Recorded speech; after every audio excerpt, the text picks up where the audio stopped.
পেনসিলভেনিয়ার হার্শিতে ঘটে গেল অদ্ভুত এক কাণ্ড। হার্শি বিয়ার্সের ম্যাচে হঠাৎ শুরু হলো অন্যরকম এক বৃষ্টি। গ্যালারি থেকে বৃষ্টির মতো পড়ছিল হাজার হাজার টেডি বিয়ার।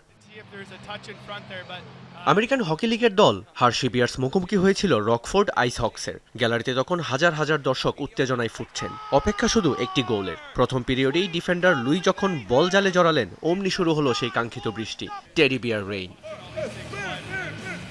খেলা থামিয়ে পুরো স্টেডিয়াম যেন পরিণত হলো এক খেলনার সাগরে। ছোট বড় লাল নীল হরেক রঙের টেডি তখন দখল করে নিয়েছে বরফের কোর্ট। প্লেয়াররাও সামিল হন এই আনন্দঘন মুহূর্তে। সবকিছু ভুলে হারিয়ে যান ভাল্লুকের সমুদ্রে। ছবি তুলেছেন, ঝাপাঝাপি করেছেন সেই সমুদ্রে। কয়েকজনের তো এমন অবস্থা, টেনে বের করতে হয়েছে টেডি বিয়ারের পাহাড় থেকে। প্লেয়াররা হয়তো ভুলেই গিয়েছিলেন ম্যাচের এখনো অনেকটা সময় বাকি।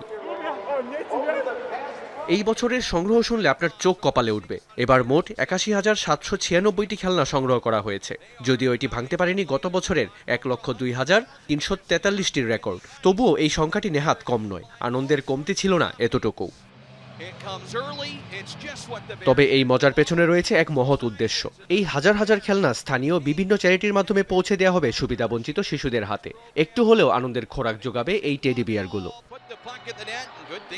এবার ফিরে আসা যাক ম্যাচে। মাঠ থেকে খেলনা সরানোর পর কিন্তু দমে যায়নি বিয়ার্সরা। টান টান উত্তেজনাপূর্ণ লড়াইয়ে তারা ৫-৪ গোলে হারিয়েছে আইস হকসকে। শেষ পর্যন্ত জয় হলো হাজারো শিশুর মুখের হাসি আর বিয়ার্সের মাঠের পারফরমেন্স।